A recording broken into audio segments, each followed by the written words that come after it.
Yo siempre voy a defender a Zack Snyder. Bueno, la mayor parte del tiempo, porque hay cosas que no se pueden defender. Y como buen fanático de Zack Snyder, siempre voy a defender su trabajo. Siempre lo voy a ver y la mayor parte del tiempo lo voy a disfrutar. Como les dije, hay excepciones muy grandes. El ocaso de los dioses es una animación que tiene un par de semanas que se estrenó en Netflix. Después del fracaso que fue Rebel Moon, creo que la estadía de Zack Snyder en Netflix está en riesgo, si no es que ya está completamente acabada. Netflix, al igual que otras plataformas, se ha caracterizado más por sus animaciones que por sus live actions, que sus películas podridas y por otro tipo de cosas que llega a producir. Las animaciones de Netflix son una brutalidad. Love, Death and Robots yo creo que la pongo como mi animación favorita de Netflix. Y probablemente pudiera poner El ocaso de los dioses por el simple hecho de que Zack Snyder, Jay Oliva y otros creadores están detrás de esta serie de animación.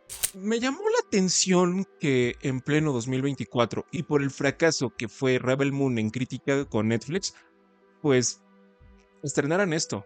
Y yo, la verdad, me llamaba la atención porque dije, ok, me gusta Zack Snyder, me gusta a veces cómo puede llegar a trabajar ciertas animaciones. Por ejemplo, Gahul y la leyenda de los guardianes, que es una película de animación de Zack Snyder, es visualmente interesante y mínimo argumentalmente también es interesante. Entonces, yo dije, ok, Zack Snyder, mitología nórdica, y Oliva y Eric Carrasco, pues esto puede salir bastante interesante.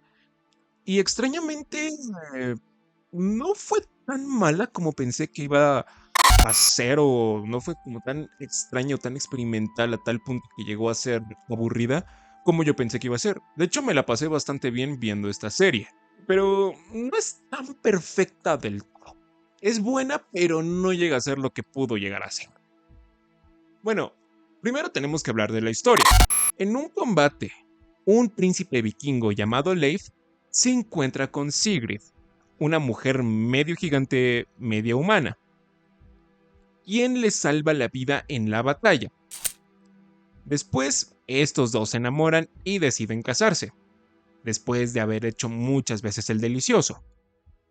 Antes de la boda, Sigrid insta a su prometido a que conozca a su familia, por lo que en la víspera de la boda, en medio de gigantes, llega Thor, con la excusa de que busca a Loki, masacrando a todos los gigantes.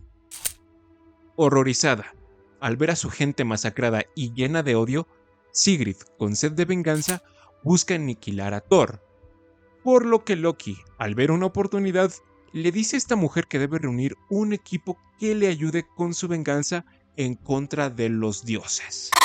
Ok, la venganza lógicamente es el punto central de esta historia. Es el motor del 90% de los personajes. Lo que a mí me gustó principalmente y por lo que Zack Snyder es muy conocido es en el aspecto visual, no tanto en el aspecto narrativo que muchas veces llega a ser infravalorado por parte de este director. La animación favorece que la historia sea colorida, esté llena de vida y que visualmente sea interesante. No es una animación tan destacada, no es una animación tan compleja, tan eh, diferente.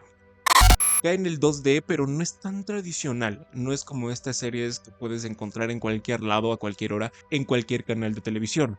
Es diferente, las texturas pastel, todo se siente bastante bien. Y visualmente es atrapante. Los personajes están muy bien definidos. Quién es el líder, los magos, los cazadores, los enanos, etcétera, etcétera, etcétera. Si bien a veces puede llegar a parecer un grupo genérico el que estamos teniendo, no es tan genérico ya conforme vamos avanzando, lo que nos da un contraste bastante divertido y bastante cálido respecto a los personajes. Cada uno tiene una personalidad distinta. Leif es como que el hombre macho que de repente busca redención después de haber hecho tantas cosas malas. Sigrid y todo este arco de venganza que busca en contra de Thor es bastante interesante, pero no nos limitamos solamente a su venganza, sino que también nos damos cuenta que ella es estéril y no le puede dar un hijo a Leif. Entonces, ¿qué es lo que conlleva realmente ser estéril y a qué es lo que la va a orillar? Eso igual es interesante. Thor, yo creo que fue mi personaje favorito de toda esta serie.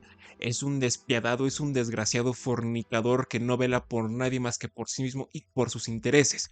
Yo creo que este es el Thor más violento, descarado y cruel que hemos tenido en alguna adaptación audiovisual, con todo el respeto hacia God of War, y con toda la intención de ofender al Thor de Marvel Studios. Loki es astuto e incluso a veces llega a ser cruel, pero en el fondo tiene un corazón bastante interesante y bastante cálido, diría yo.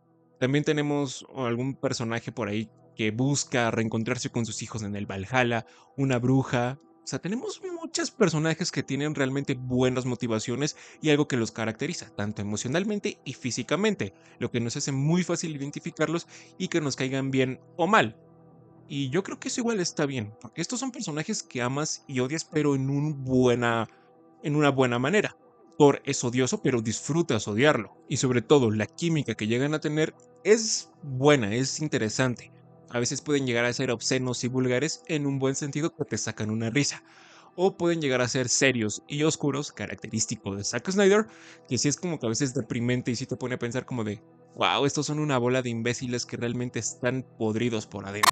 Respecto a la magnitud de la historia, es bastante grande, es muy grande y realmente sí se siente un viaje muy, muy interesante, porque vamos de reino en reino, exploramos el mundo nórdico y su mitología, pero bajo diferentes perspectivas. Los personajes y las emociones son interesantes. De hecho, a veces hasta puede llegar a parecer como un juego de rol. Tienen que llegar a cierto punto, pero antes de llegar a ese punto tienen que cumplir con ciertas cosas. Entonces vemos cómo cumplen esas cosas, conocemos un poco del mundo, hay un viaje que no es el viaje del héroe, y se siente bien, se siente interesante. Lo mismo que con la magnitud de las batallas.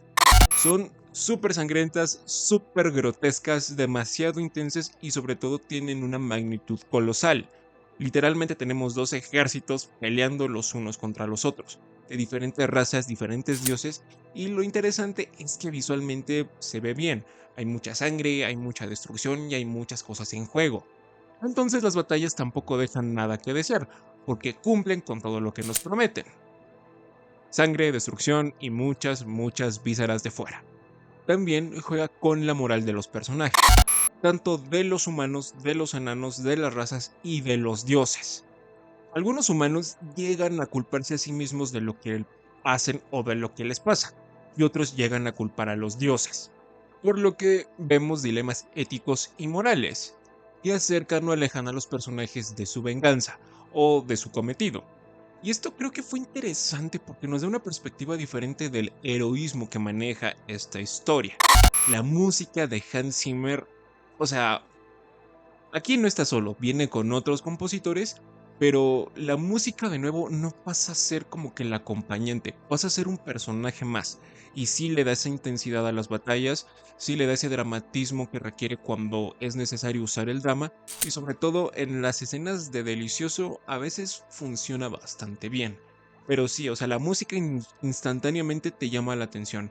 Porque no es la música tradicional como por ejemplo Assassin's Creed Valhalla o como Vikingos. No, no, no. Se va un poquito más arriba. Y sí, se siente muy bien. Tiene este toque mágico, tiene este estilo sangriento, violento, pero como que muy buena onda. Es extraño explicar esa música, pero realmente es bastante buena y le funciona bien a la serie. Y lo que a mí no me gustó de lo caso de los dioses es que muchas veces es difícil entender por qué los personajes hacen lo que hacen o por qué van a cierto lugar. Cuesta muchísimo entender sus motivaciones y que las dejen bien claras, más allá de solamente una venganza con los dioses.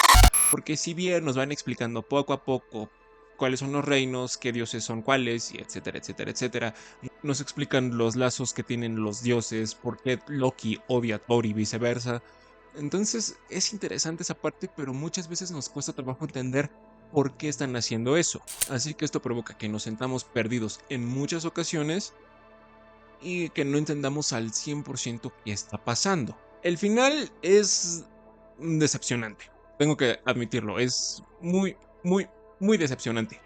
Porque si bien si tenemos estas batallas colosales, cuando ya estamos aquí en el top, de repente se pasa todo por el arco del triunfo. Y en vez de tener lo que nos estuvieron prometiendo desde el primer episodio, tenemos algo completamente estúpido e irrelevante para la historia.